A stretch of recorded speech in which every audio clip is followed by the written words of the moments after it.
Hello everyone and welcome to WWE What Was No Mercy 2016. Well, the Blue Brand sophomoric outing of a solo pay-per-view has come and gone. Was it more backlash or more slog of champions?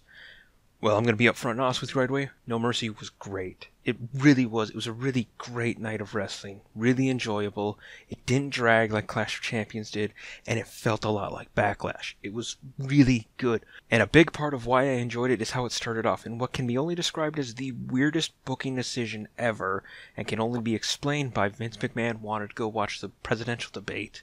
The main event of the night, the triple threat match, was the first match out there. I don't know why. Don't ask me. But the match overall was great. It was fantastic. Dare I say, phenomenal. Pun fully intended. This was one of those matches that just blows away any of the cynical smarkiness, any of the adult fan, and just lets you feel like a kid again. This was so good. You realize just how amazing in the ring AJ is, how amazing Dean is, how great Cena still is. This was a triple threat match in every sense of the word. Everything flowed into everything else. However, the finish did get a little screwy, but it was just the right kind of screwy that if it would have been explained a little better, would have been just match of the night, and if another match on the card hadn't happened. But having both Dean and John lock in a submission on AJ, and AJ tapping out to that, the match then being restarted, it's a little confusing. Commentators could have explained it better, but then AJ coming back to win after Cena Super AA Dean with just a couple chair shots was really good. Really excited to see where they go with this next. I do think this builds towards Dean and John, with John kind of putting Dean through finishing school as a main top guy, and maybe AJ goes on to Bray Wyatt or someone else. Oh, hard to say. I loved this match. This was really good, and a really good way to start the night and give the crowd into it. That being said, the night did go through a lot of pits and valleys, which is what a long show should do. It shouldn't just be all up, up, up, and up. You burn the crowd out that way. So we did have a breather match with Nikki Bella taking on Carmella, and what a surprise. They talked about Total Bellas a lot. Oh, Nikki, you should be better at this than you are. This was sloppy, it was gangly. Cena and Nikki Bella shared the same jorts. Ugh. I didn't like this match. I was not looking forward to this match, and it made every fear I had realize. You'd think after this amount of time, Nikki would be better. She's not. I don't think she's ever going to get any better. I think she just wants to go be a reality TV star. Please, go away. We won't miss you. Next up, we had the tag team title match between the Usos and Slater and Rhino. And I'll admit, this match got me. I really thought they were going to go with the Usos. They instead had Slater and Rhino retain. And it was surprisingly a good match. It was a very fine match. We're back on the climb back up to a peak. Heath Slater is surprisingly a good worker. I think it's been so buried under all the comedy and all that shtick. I think Heath has become a competent worker. I think he has a good solo run in him once Rhino kind of fades back off. I thought this was a good time to have them drop the belts to the Usos and have the Usos move to a program with Alpha. But if for nothing else, we get a lot more of the fans chanting, "We're all kids." Oh, and then we had the match I really wasn't looking forward to. Jack Swagger versus Baron Corbin, for reasons, got bumped up to the main show. I don't know why, but this was a Hoss versus Hoss match. You know my feelings on those. It's just two slabs of meat slamming into each other. However, Baron Corbin is a really strong slab of meat. He was able to pick Jack Swagger right up for Deep Six and end it with End of Days. Corbin winning, I'm fine with. Kind of sets him up to move towards another title, or actually get his first title run as a challenger. I don't know. Jack Swagger, I just kind of want you to go away. Now, we come to the match of the night, the absolute match of the night. The Intercontinental title match, career versus title, Dolph Ziggler versus The Miz. Oh, wow. Was this good?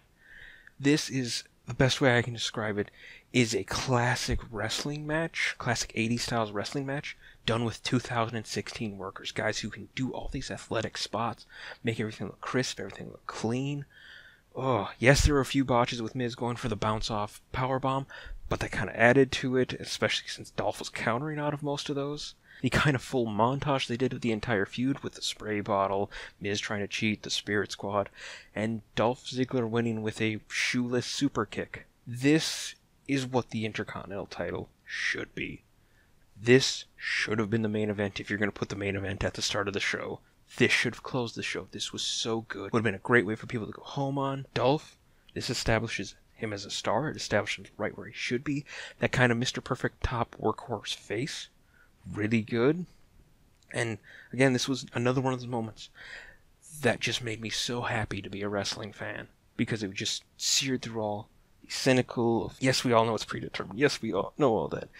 But this is a time where it just got you over and over again. Dolph coming a heartbeat away from his career being over. Just, it was so good. I look forward to what they do with Dolph. I look forward to what they do with The Miz and how you tie in Daniel Bryan. Overall, this was just match of the night. Next, we come to a confusing bit of the night, but it's also my favorite time of the night. That time of the night when Alexa Bliss is on my screen and I get to go, but she wasn't taking on Becky Lynch because Becky is hurt. Kind of, sort of, maybe. Some outside the ring thing happened yesterday with her neck. She had to be pulled from No Mercy. Okay. This gave Alexa Bliss time on the mic. Oh, how good is she for how young she is in this business? This is insane. Her heel just thinking is on point. Promo she delivered was just great. I have to go through some counseling for whatever fetish she satisfies in my brain. I think there is something wrong with me. But they did say she was going to go to work tonight, and it wound up being she took on Naomi in what was kind of a sloppy affair. I think if these girls were given time, not more time on the show, I think the time they were given was just about right, but more time to kind of structure out the match, it would have been better. It was a little sloppy, a little kinky. The finish going into the arm bar where Naomi stacked her up, it was a little sloppy, mostly because Naomi forgot to fall at the right time. Bright future for Alexa Bliss. Bright program when she finally gets in her run with Becky Lynch. I think this is going to be steel sharpens steel. This is only going to make Alexa better. It's only going to make Becky better. And Naomi got her up too. Everybody wins. Can't complain about it too much. And we finally end with, for whatever reason, I think it's because it may be 2005 again, where John Cena opens the show and Randy Orton closes the show. We end with the quote-unquote main event being Randy Orton versus Bray Wyatt. And this kind of made a lot of fears come realized of just how poorly Bray Wyatt and Randy Orton's styles mesh together. Bray is a hard, dang near strong style striker, and Randy is visibly showing that he's slowed down a bit. He doesn't look as crisp as he did, he doesn't look as smooth as he's used to, and just he looks like he was moving through the paces. However, we did get the shocking return of Luke Harper, and the idea that the entire original Wyatt family is going to be on SmackDown. I'm on board with that. All in all, No Mercy was really good. The singles title matches were hard for anything else to compete against with Miz and Dolph putting on a great story and opening with the triple threat.